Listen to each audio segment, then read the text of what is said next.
My name is Elena Reeves. I'm 31 years old, and until that Tuesday night, I thought the worst thing a relationship could do to a woman was break her heart. I was wrong. When Mason came home, he looked almost boyishly proud of himself. That was the first thing I noticed. Not guilt, not nerves, not hesitation. Pride. We'd been together for almost 2 years, living together for 6 months, and by then I knew his moods well enough to feel when something was off before he even opened his mouth. Mason was 29 and worked in healthcare administration for a hospital network that shared billing and records access with several partner clinics. I worked in software product design.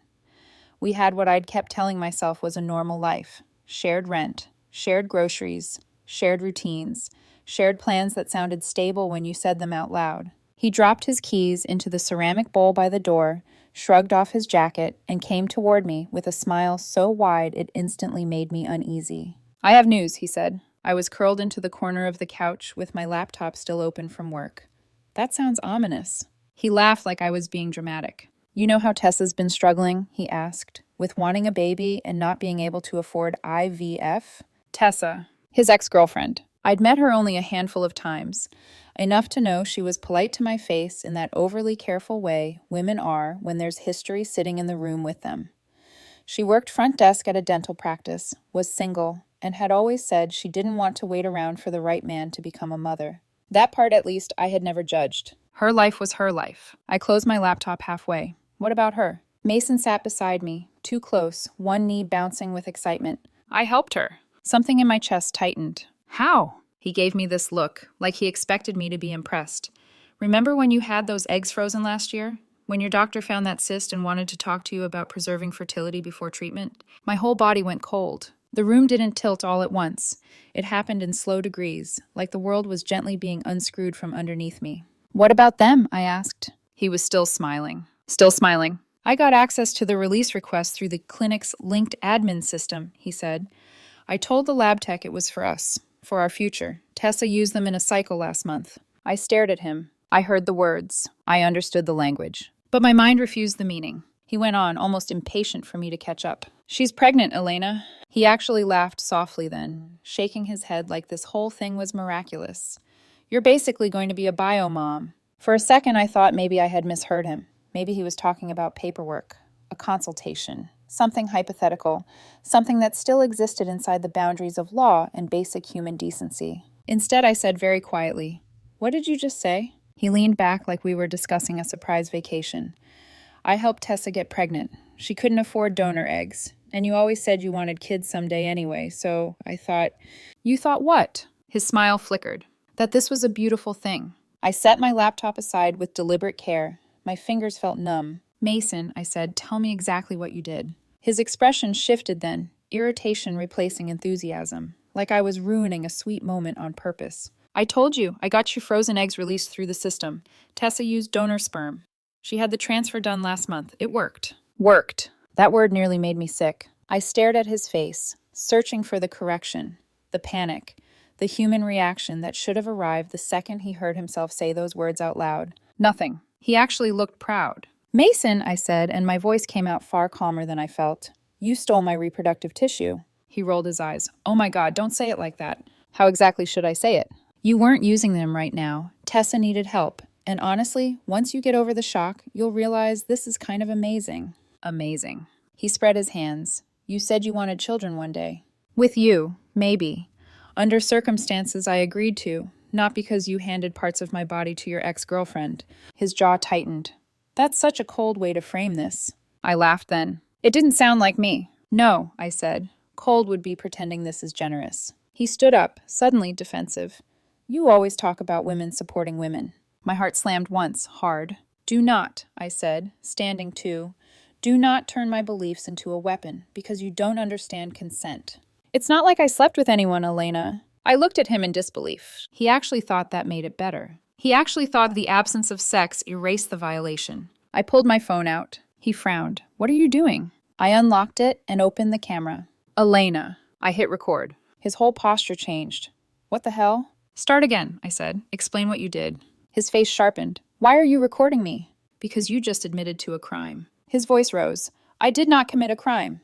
You accessed medical material that did not belong to you.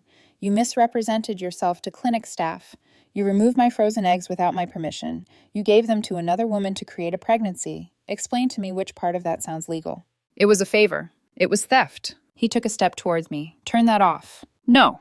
Elena. No. I kept the phone steady. Say it again. Say exactly what you told me. Tell the camera you took my eggs from storage and gave them to Tessa. For the first time since he'd walked in, he looked uncertain. Only for a second. Then anger replaced it. You are overreacting. No, I said.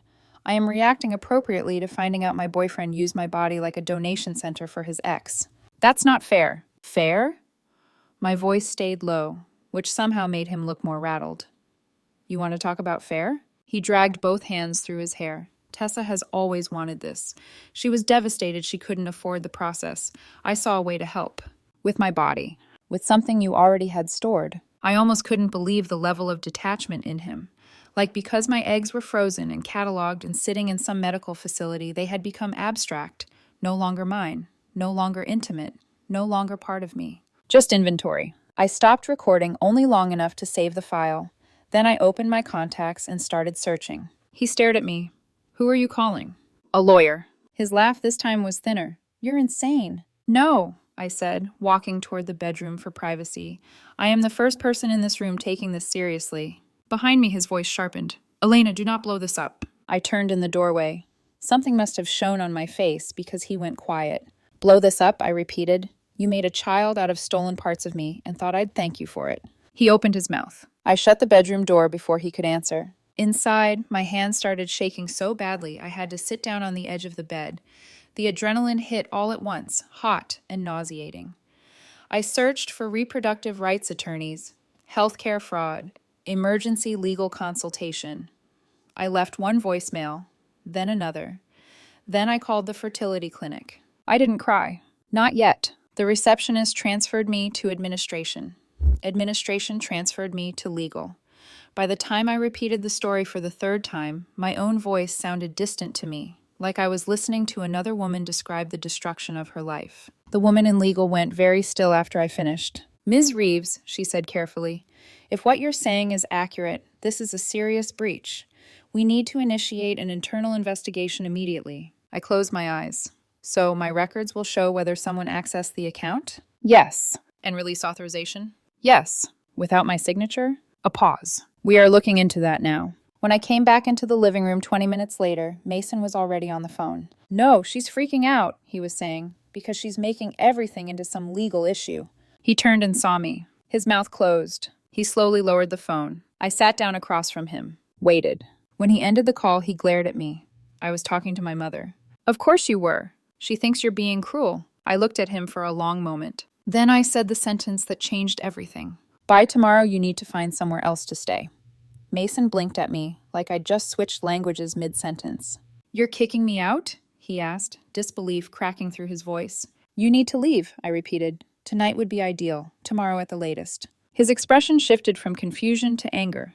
This is my home too. No, I said calmly. You pay me rent. Your name is not on the lease. That's a technicality. It's a legal boundary, I corrected. Something you seem to struggle with. He scoffed, pacing now. You're seriously going to throw away a 2-year relationship over this? I didn't answer immediately, because that question, on the surface, was almost reasonable.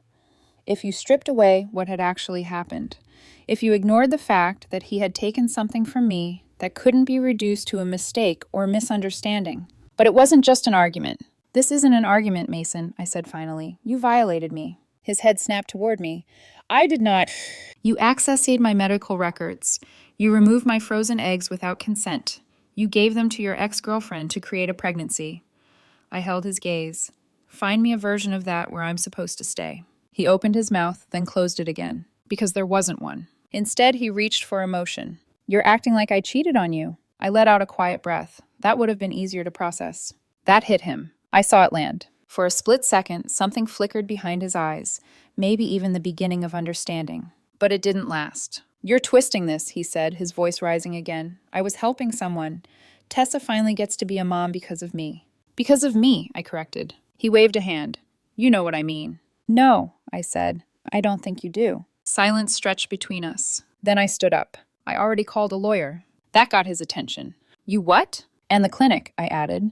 They're launching an internal investigation into how my samples were accessed. His face paled slightly. It was the first real crack. Elena, he said slower now, you didn't have to do that. I absolutely did. You're making this bigger than it needs to be. I stared at him. You made a human life out of stolen genetic material, I said. There is no version of this that's small. He dragged a hand down his face, frustration building. So what, you're calling the police next? Yes. The word landed like a dropped glass. Sharp, final. You can't be serious. I am. He let out a short, disbelieving laugh. You're going to ruin lives over this. I tilted my head slightly.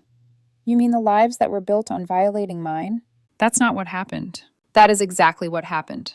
Before he could respond, there was a knock at the door. Hard, immediate. Mason froze. I didn't. I walked over and opened it. A woman in her mid-50s stood there, perfectly styled, eyes already burning with judgment. Janet, his mother. She didn't wait for an invitation. She just stepped inside like she belonged there. We need to talk, she said. I closed the door behind her. No, you need to listen. Her lips pressed into a thin line. Mason told me what's going on, and frankly, I'm shocked at how you're handling this. I'm sure you are. He was trying to help someone. He committed multiple crimes. Oh, please, she snapped. Don't use that language with me. I've worked in legal offices for 20 years. I know the difference between real harm and technical violations. I almost smiled. Almost. Then you should know exactly how serious this is. She stepped closer, lowering her voice like she was trying to reason with a child. No one was hurt.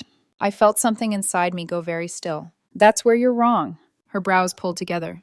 Who was hurt, Elena? I met her eyes. I was. She opened her mouth, then closed it again. Because for a moment, there was nothing she could say that didn't sound hollow. Mason jumped in, desperate to regain control. Mom, she's calling the police. She already called the clinic. She's talking about lawyers. Janet's head snapped toward me. You did what? I protected myself. You're going to destroy his future over something like this? I folded my arms. He destroyed his own future when he decided my body was his to use. That's not fair. Neither is this. Her voice sharpened. Do you have any idea what kind of consequences you're setting in motion? Yes, I said. Do you? That stopped her for a second. Then she switched tactics. Guilt. What about the baby? She demanded. That child is innocent. I nodded once. Yes. And you're going to grow up knowing you abandoned it? I didn't even flinch. That child was created without my consent, I said. I didn't abandon anything. I was never given a choice. Mason let out a frustrated sound. You keep saying that like it changes anything. It changes everything. He ran his hands through his hair again, pacing faster now. Tessa is happy, he said. For the first time in years. She's finally getting what she always wanted. At my expense. You weren't using those eggs. The words echoed in the room. Ugly, loud, final. Something in my chest hardened. Pack your things, I said. He stopped pacing. What? You heard me. Janet stepped forward. You can't just throw him out like this. I walked to the hallway closet, pulled out 2 empty boxes, and set them on the floor between us. I already calculated the prorated rent for the rest of the month, I said. I'll transfer it to you tonight. Mason stared at the boxes like they were an insult. You're serious. I've never been more serious about anything. His jaw clenched. You're making a mistake. Maybe, I said, but it's mine to make. That hit differently, because for the first time since this started, he had nothing left to argue against. No logic, no justification, just the reality that he had lost control of the situation. Janet grabbed his arm. Come on, she said tightly. We're not staying here to be disrespected. I almost laughed at that. Disrespected. Mason didn't move right away. He looked at me, really looked, like he was trying to find the version of me that would fold, that would apologize, that would take it all back and make this easier for him. He didn't find her. You're going to regret this, he said quietly. Maybe, I said again, but not for the reasons you think. He turned away first. That mattered more than I expected. They packed in silence for the most part. Drawers opening, closets emptying, the quiet shuffle of a life being dismantled piece by piece. At one point, Mason paused in the doorway, holding a stack of his clothes. Tessa's going to need support, he said without looking at me. I didn't respond. She can't do this alone. Still nothing. You could at least... No. The word cut clean through the air. He turned then, anger flashing again. You're heartless. I held his gaze. No, I just learned the difference between love and access. That was the last thing I said to him. He left 10 minutes later. The door closed. The apartment went quiet. And for the first time since he'd walked in with that smile, I let myself feel it. Not the anger, not yet. Just the weight of what had been taken from me, and the terrifying realization that this was only the beginning. The silence after the door closed didn't feel like peace. It felt like the moment after impact, when your body hasn't caught up to the damage yet. I stood there for a long time, staring at the door like it might open again, like he'd come back and say it was all a misunderstanding, a terrible, surreal mistake that could still be undone. He didn't. My phone buzzed in my hand. Unknown number. I answered immediately. Ms. Reeves? A woman's voice said. Professional. Controlled. Yes. This is legal counsel from the fertility clinic. We've completed a preliminary review of your file. My heart started pounding again. And? There was a pause. Careful. Measured. Your account was accessed 3 times over the past 6 weeks using internal credentials. A release request was submitted under the notation of partner authorization for future family planning. My fingers tightened around the phone. I never authorized that. We are aware, she said. There is no signed consent form from you on file. The room seemed to shrink. So how did it get approved? Another pause. The technician involved has stated she was verbally assured by your partner that consent had already been documented and that this was a time-sensitive transfer. I closed my eyes. He hadn't just taken. He had convinced someone else to help him do it. And the samples, I asked? They were released. My stomach dropped. All of them? No, a single retrieval unit. That didn't make it better. That made it specific, real, traceable, used. What happens now? I asked. We've suspended the employee involved pending full investigation. We are also required to report this breach to regulatory authorities.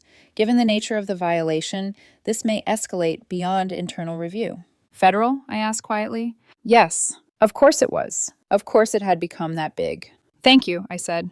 We are very sorry this happened to you, Ms. Reeves. I ended the call, and for the first time since everything started, I felt anger. Not sharp, not explosive, cold, precise. The kind that didn't burn out, the kind that stayed. By the next morning, I had 3 different legal consultations scheduled.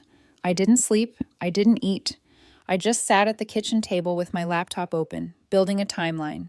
Dates, calls, exact wording, the recording. Every detail mattered now. At 9:12 a.m., the first lawyer called. Ms. Reeves, I've reviewed your voicemail, he said. Older voice, calm, experienced.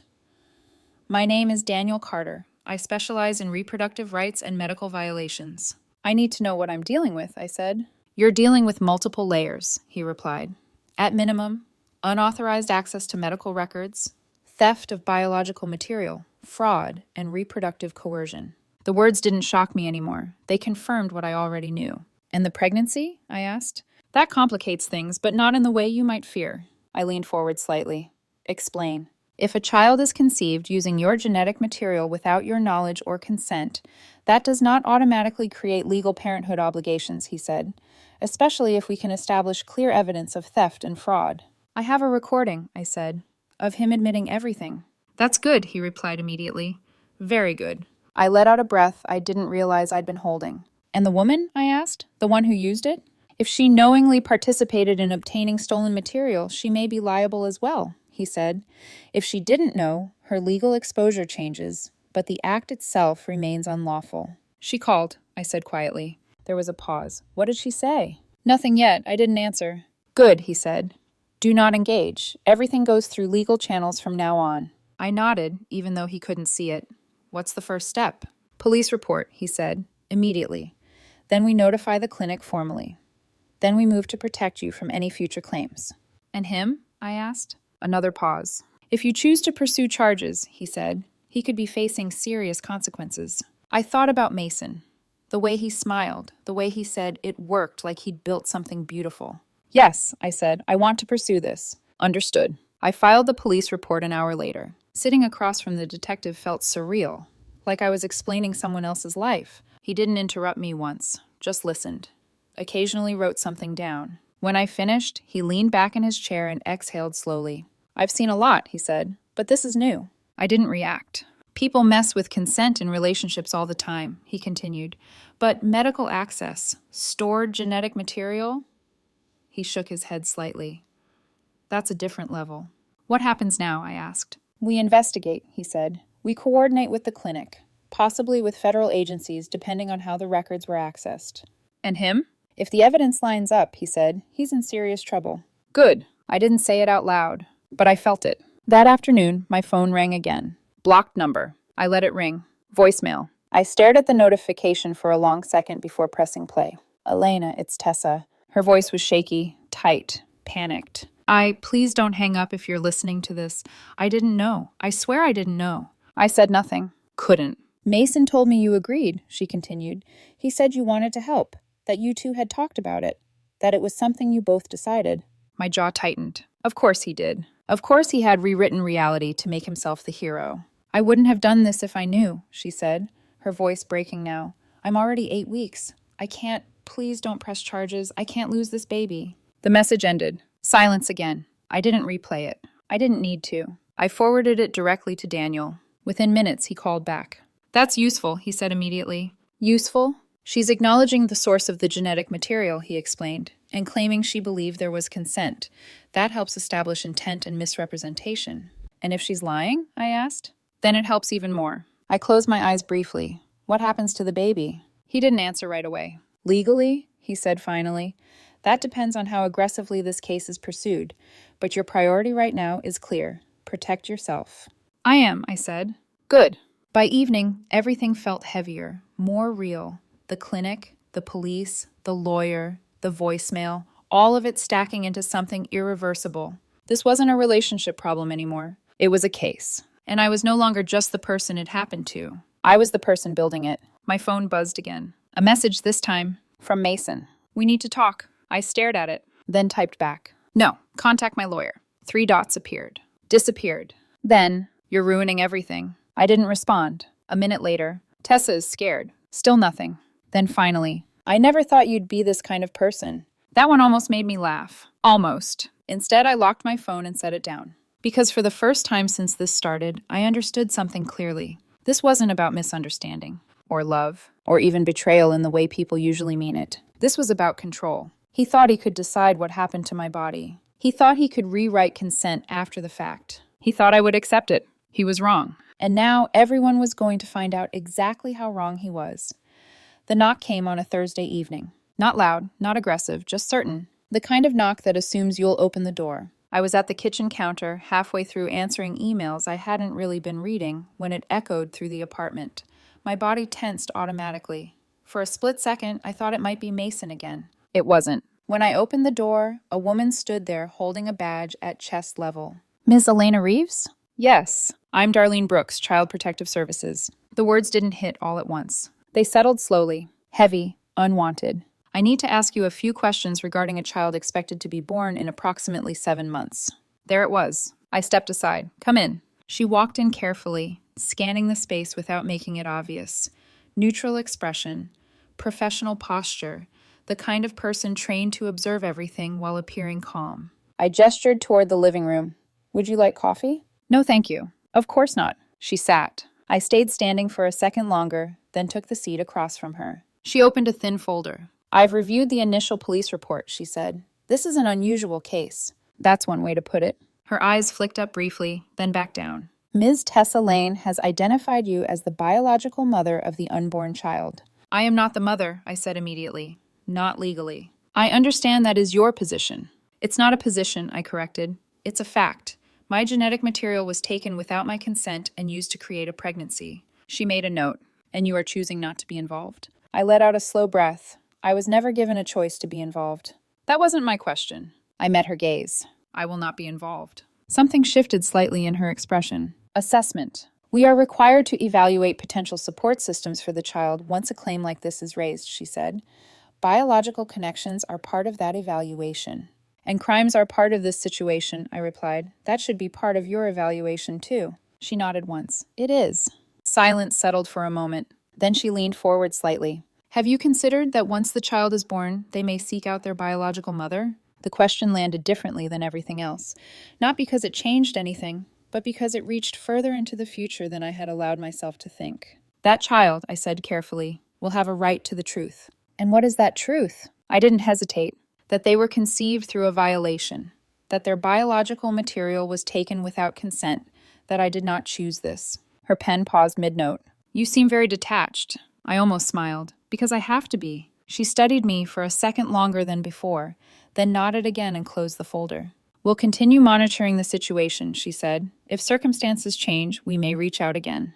They won't. She stood. I walked her to the door. As she stepped out, she paused. Ms. Reeves, this isn't about assigning blame. It's about ensuring the child's welfare. I held the door open. And this, I said, is about ensuring mine. She didn't respond, just gave a small nod and left. The door clicked shut, and the silence came back. But this time it felt different, heavier. Because now it wasn't just legal. It was official, systemic, documented. I wasn't just dealing with Mason and Tessa anymore. I was dealing with institutions, processes, records that would follow this situation long after the emotions burned out. My phone buzzed. A notification. Facebook. I almost ignored it. Almost. But something told me not to. I opened it. A message request. From Janet. Of course. I clicked it. You should be ashamed of yourself. That baby is innocent, and you're doing everything you can to punish it. Tessa is struggling, and you're making it worse. Be a woman for once and take responsibility. I stared at the screen, then took a screenshot. Sent it to Daniel. He replied within minutes. Keep documenting.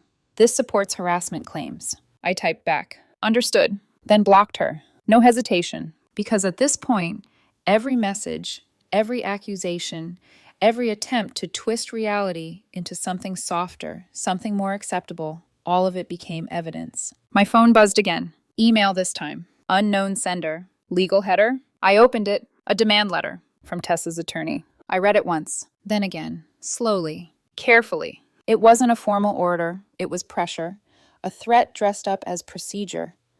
They were demanding financial support for pregnancy-related expenses, future child support, and legal acknowledgement tying me to the child once she was born. I felt something inside me go completely still. Not anger, not shock, just clarity. I forwarded the email to Daniel. He called almost immediately. Did you read it? Yes. A short pause. Then, she's delusional. I let out a quiet breath.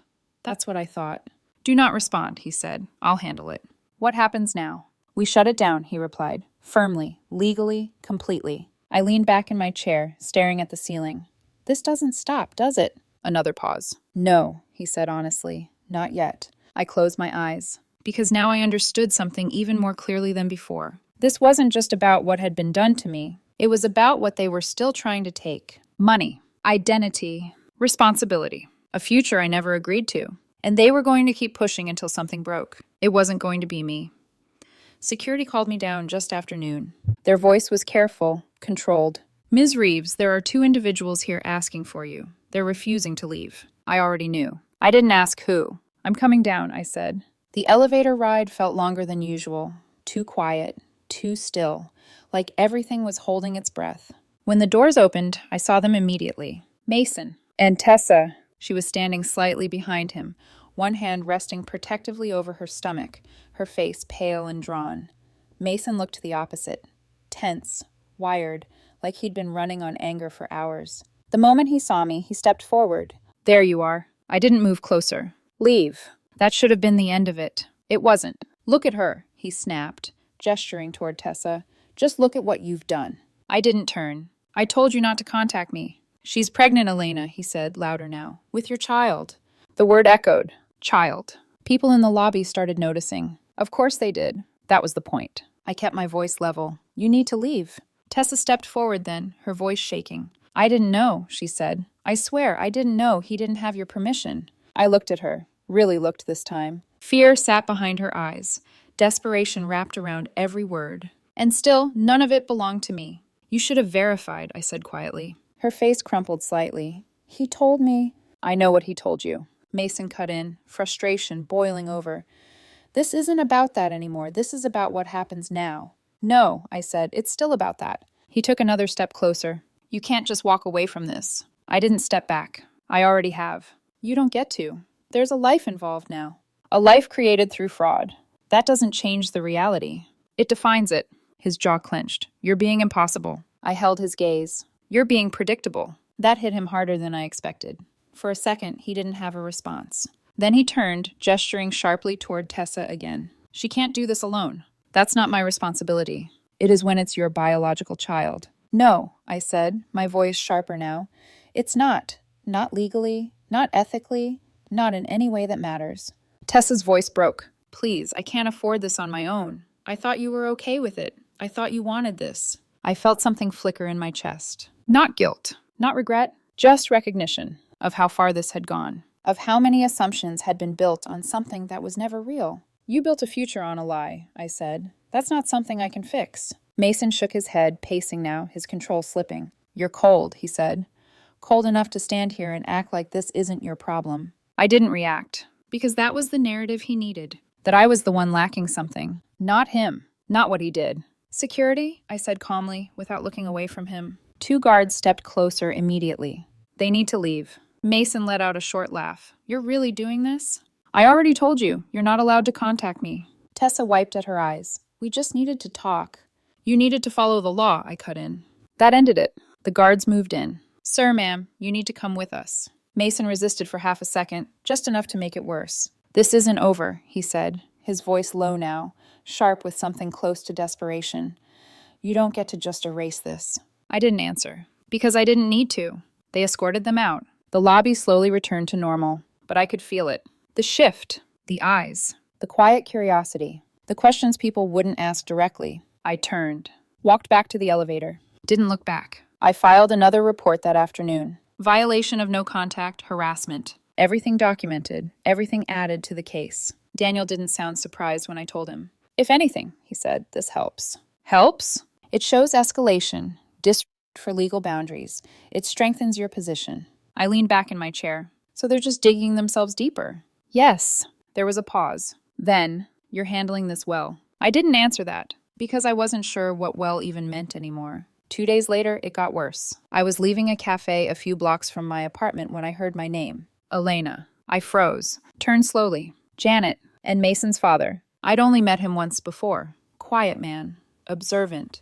The kind who let other people talk while he watched. Now he wasn't quiet. Now he was looking at me like I was something he didn't recognize. Can we talk? Janet asked. No. I kept walking. They followed. Please, she said, her tone shifting, softer now. This has gone too far. I stopped at my car. Turned. This went too far the moment your son decided my body wasn't mine. She flinched slightly. He made a mistake. No, I said. He made a decision. Her husband stepped forward. A real man would take responsibility, he said. I looked at him, steady. A real person understands consent, I replied. Your son doesn't. That child is not mine.